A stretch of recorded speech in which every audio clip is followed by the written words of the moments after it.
Hello, U.S. government students. It's Mr. Kerr, and we are going to get going on week 10.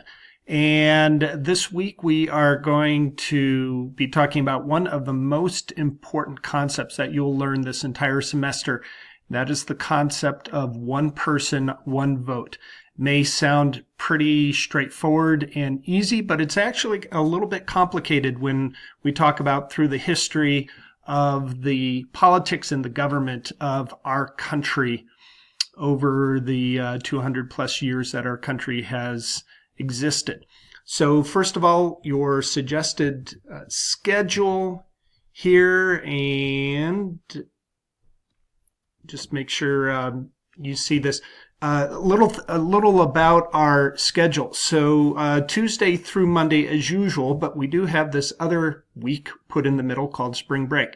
So as always, I suggest you follow the suggested schedule as closely as possible. On Tuesday, Wednesday, Thursday, Friday, I actually suggest that you schedule it out that you finish everything for week 10 by Friday.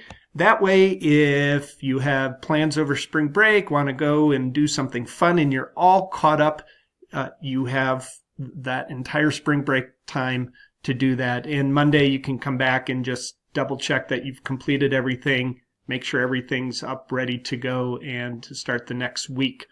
However, big however here, if you are missing assignments, if you are not all completely caught up, I strongly suggest that you spend some time over spring break getting caught up.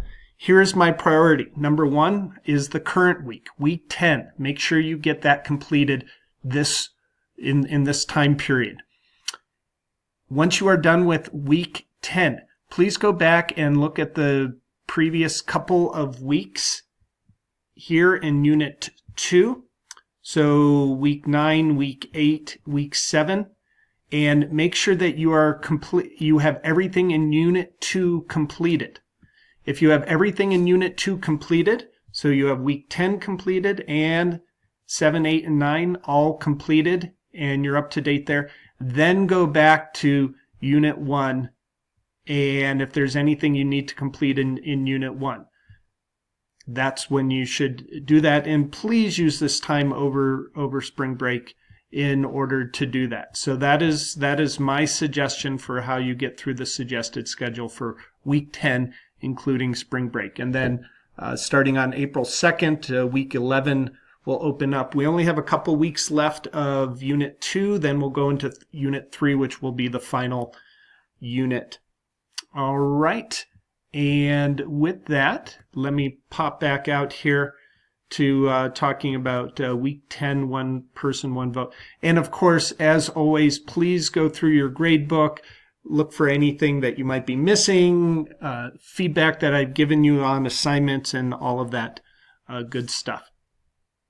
All right, so for this week, first of all, you'll have this timeline on one person, one vote.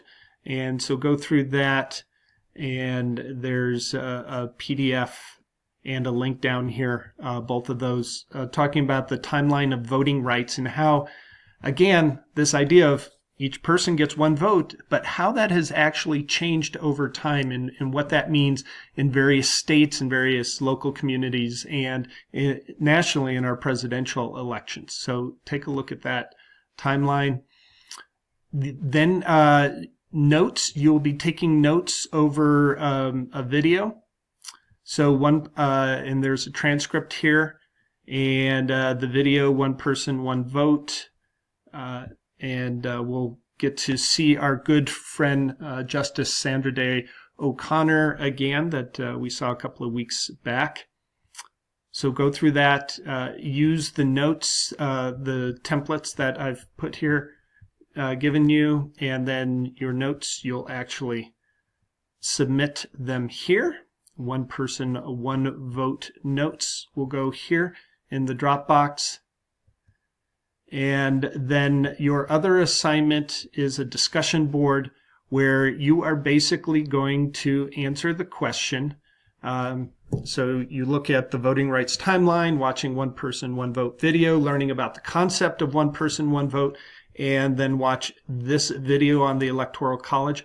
What is your opinion about the Electoral College process for our presidential election? Does it fit with one person, one vote, or does it make sense for the United States today?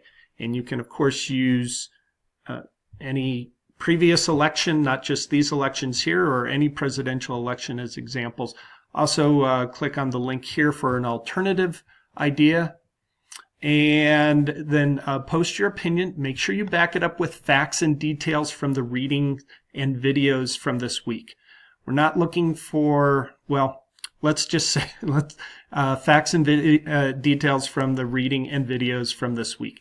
You're going to use at least 5 of the terms from your notes in your writing. Underline and bold, or at least underline each term of these 5 terms that you use in your post.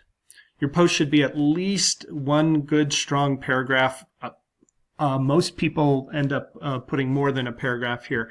And then you will reply to 2 of your classmates. Please try to find one you agree with and one you disagree with, and try and spread it out too, so that not one person is getting all the feedback and everything. Okay, so post and 2 replies. Let me know if you have any questions. Have a great spring break, and look forward to talking to you soon. Thanks.